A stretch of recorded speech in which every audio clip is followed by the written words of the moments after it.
A factory is ablaze in Metropolis, and the firemen are on standby. They can't get in to save people. The entrance is blocked.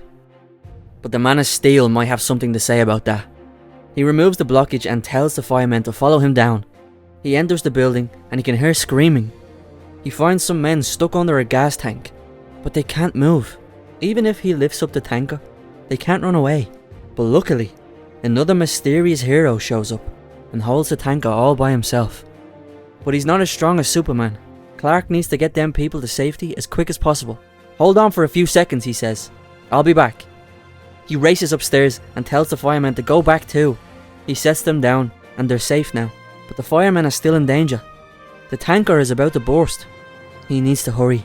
Superman grabs the men and asks how he's doing down there. But he's starting to struggle.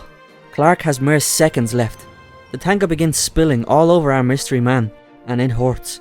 He didn't know he could be hurt. Guess he's not invulnerable after all. Clark drops off the firemen and begins heading back inside. The building erupts into a giant fireball of flames. No! Clark zooms in frantically, searching for his new hero friend. Oh no. Later, at the Justice League Watchtower, Clark seems to be alone, so he begins breaking everything in sight. John Stewart shows up and can't believe his eyes, but then he remembers what just happened and lends an open ear to his friend to vent. And Clark goes off on himself about how much of an idiot he is. Why did he assume he was strong enough? He screwed up and now the poor guy is dead. Later, in a suburb of Metropolis, Superman faces the widow of the dead man. She tells him not to blame himself. Ever since he got those stupid powers, he wanted to be like Superman. He just wanted to be a hero. She begged him not to. She said, "What about the kids? It's too dangerous." But he laughed it off. He felt invincible. He said he was going to save people and be in the Justice League one day. Clark looks at his picture and thinks, I couldn't save him, but I can give him that at least. If nothing else, he will always be an honorary member of the Justice League. Later, a little kid is running amok in a playground, and he seemingly has superpowers, but Superman quickly puts a stop to that. How would your father feel if he saw you behaving this way, he says. It's the mystery hero's son. But he fights back saying he'd be proud of him if Superman hadn't let him die. And he absolutely creams Superman with a punch so powerful it sends Big Blue through about 40 different houses before landing flat on his arse. Back at the hero's home, which we now know are called the Abernathys, the wife tells the League about how their husband was on a fishing trip with the boy when he got his powers, but she didn't think the boy got any. All while Bruce plays with a little girl in the background. Very unusual behaviour from him anyway. That media they gave her husband the powers must have also impacted their son. She's been too wrapped up in her own grief to notice his. While Batman is having a scuffle in the background with this little girl. What's his issue? He's trying to take her toys away for some reason, when all of a sudden the little girl crushes it in an instant when she gets mad. So, who else was on this fishing trip, huh? Then she gives them a death stare and says leave now. But how did Bruce know? He says he just has a way with children, particularly children who have suffered loss. Also, there were pictures all over the house with the whole family on fishing trips, so he tested out a theory that he suspected they all might have been there that day, which means they all have powers. Later, in an alleyway, Bruce catches up with Mrs. Abernathy, dressed in a full costume. She seems to have stolen something. Bruce knows what she's doing. He's done it too.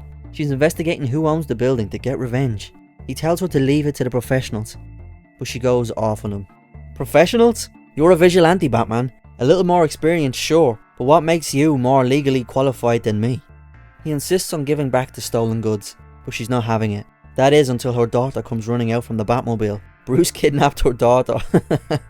And while she's distracted, Flash yoinks away the files. But before he can even react, she's gone with them again. What the hell?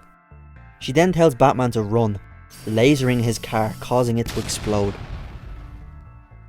They didn't know she could do all that now. She was even faster than the Flash. Time for Plan B.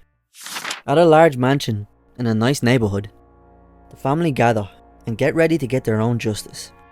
Mrs. Abernathy runs upstairs, grabbing a man who she says cheated on the building codes, paying off inspectors. Her husband is dead because of him. Her children are fatherless now because of him. As he begs for his life, her kids run up and see what their mother is doing, saying, if she's doing something they shouldn't see, it's probably something you shouldn't do. They don't want to lose their mom too. He'll go to prison. But right then the Justice League burst in, and Superman wishes he could return him to them, but he can't. But how did they know to be here? Batman figured it out. Of course he did. Also, her daughter has been fake this whole time. It's been Martian Manhunter. That's funny. Batman genuinely did just kidnap a child. Mrs. Abernathy then says they couldn't possibly understand what they're going through. But unfortunately, she would be surprised. And later at the grave of a once great man, Superman tries to console the family, especially trying hard for the boy. But I think he will never like Superman again. Screaming at him, still holding resentment in his heart, saying it's all his fault his father's dead. You left him to die. He hates him and will never ever ever like him again. And not everyone can have a happy ending. Well everyone, what do you think of that video? I am reading Grant Morrison's Justice League run right now and it's pretty good. I get why it's so highly rated. But yeah, like, share, comment, subscribe. Peace.